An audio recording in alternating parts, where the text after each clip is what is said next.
السلام علیکم ورحمۃ اللہ وبرکاتہ۔ شیلٹر سپورٹ راؤنڈ اپ میں خوش آمدید۔ آج انڈیا کا مقابلہ آسٹریلیا سڈنی ٹیسٹ کے بارے میں آپ کو کھیل کے اختتام تک کے لمحات تک اپڈیٹ دوں گا۔ اس کے بعد پاکستان کا مقابلہ جنوبی افریقہ نیو لینڈ کیپ ٹاؤن میں کھیلا جانے والا جو دوسرا ٹیسٹ میچ ہے، اس کے دوسرے دن کھانے کے وقفے تک کے کھیل پر اپڈیٹ دوں گا۔ اور اس کے بعد افغانستان اور زمبابوے کے درمیان دوسرا ٹیسٹ میچ جو ہے اس کا آج تیسرا دن ہے، اس کی اپڈیٹ بھی آپ کی خدمت میں پیش کی جائے گی۔ تو سب سے پہلے سڈنی ٹیسٹ کے بارے میں اپڈیٹ دیتے ہیں آپ کو کہ سڈنی ٹیسٹ میچ آج دوسرے دن انتہائی ڈرامائی صورتحال میں داخل ہو چکا ہے اور تیسری اننگ کا آغاز ہو چکا ہے۔ سب سے پہلے تو انڈیا نے اپنی پہلی بیٹنگ میں 185 رن بنائے، جو ایک T20 کے لیول کا سکور بھی نہیں تھا، کیونکہ وکٹ کافی تیز ہے اور اس میں اسکاٹ بولینڈ اور مچل اسٹارک آسٹریلیا کے بہت اچھے پیسرز ہیں، انہوں نے انڈیا کو بالکل محدود کر کے رکھ دیا اور انڈیا کی ٹیم بمشکل 185 رن بنا سکی۔ اس کے جواب میں انڈیا نے بھی بہت اچھی بالنگ کی اور اپنے پیس کے ذریعے سے آسٹریلیا کو 181 رن پر محدود کر دیا۔ تو میں نے اپنے پچھلے ولاگ میں بھی آپ کو بتایا تھا کہ انڈیا کی ٹیم اگر موئسچر کا صحیح فائدہ اٹھا پائی تو آسٹریلیا کو کم سے کم سکور پر بھی آؤٹ کرنے کی بھرپور صلاحیت رکھتی ہے، لیکن اس کم سکور کا انڈیا کو کوئی خاص فائدہ نہیں ہوا۔ دوسری اننگ میں انڈیا نے اپنی 141 رن پر 6 وکٹیں کھو دی ہیں۔ اب اس کے پاس مزید ٹیل اینڈر ہی بچے ہیں اور ٹیل اینڈر کتنی مزاحمت کرتے ہیں اور آسٹریلیا کے لیے کتنا فائنل مجموعہ دیتے ہیں یہ آنے والا وقت بتائے گا۔ لیکن کل پہلا سیشن بھی ہے اور پہلے سیشن میں آسٹریلیا کے بالر بہت اچھی پیس کا فائدہ اٹھاتے ہیں اور موسٹر کا خصوصی فائدہ اٹھا کر انڈیا کو کم سے کم سکور پر محدود کر دیں گے اور یوں سڈنی ٹیسٹ تیسرے دن ہی اختتام کی طرف بڑھ جائے گا۔ تو پاکستان اور جنوبی افریقہ کے درمیان جو دوسرا ٹیسٹ میچ جاری ہے، اس میں پاکستان نے بالنگ کرتے ہوئے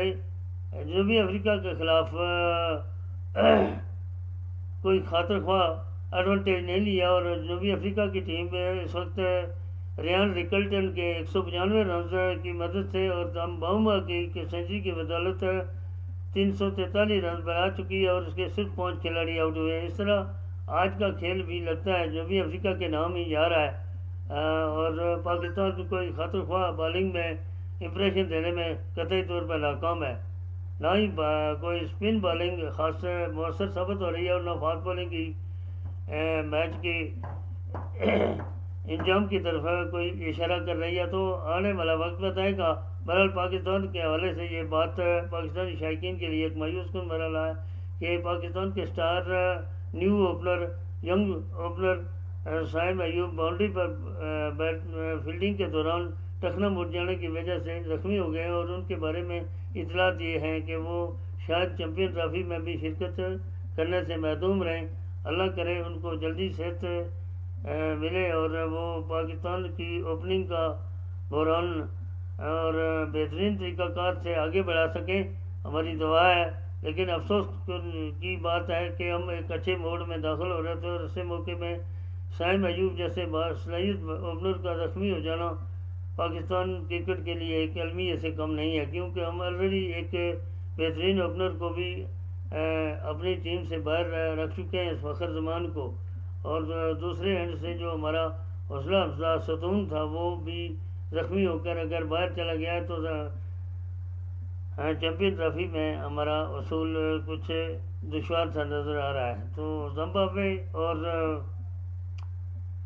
افغانستان کے درمیان جو دوسرا ٹیسٹ میچ ہے اور اس کا تیسرا دن ہے، تو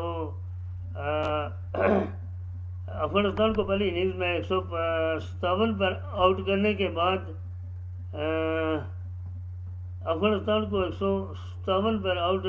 بعد زمبابوے نے دوسری اننگ میں 243 رن بنائے، پھر دوبارہ جب دوسری اننگز میں افغانستان نے اپنے سکور کا آغاز کیا تو اس کے 98 رن پہ 5 کھلاڑی آؤٹ ہو چکے تھے. یوں یہ کہا جائے تو بیجا نہ ہوگا کہ اس ٹیسٹ میں زمبابوے کی گرفت فی الحال مضبوط جا رہی ہے. آگے کھیل کیا رنگ اختیار کرتا ہے یہ آنے والا وقت بتائے گا. تو پاکستان کے حوالے سے بہت مایوس کن خبر ہے پاکستانی شائقین کے لیے کہ صاحب ایوب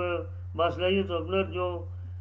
ون ڈے کرکٹ میں ریکارڈ پر ریکارڈ درج کرتے جا رہے تھے اور ان سے مزید ریکارڈ کی توقع کر رہے تھے پاکستان کے شائقین اور دنیائی کرکٹ، لیکن افسوس کی بات یہ ہے کہ وہ زخمی ہو کر چیمپئن ٹرافی کی دوڑ سے بھی آؤٹ ہو گئے ہیں. تو اللہ کرے کچھ حوصلہ افزا اطلاعات آئیں.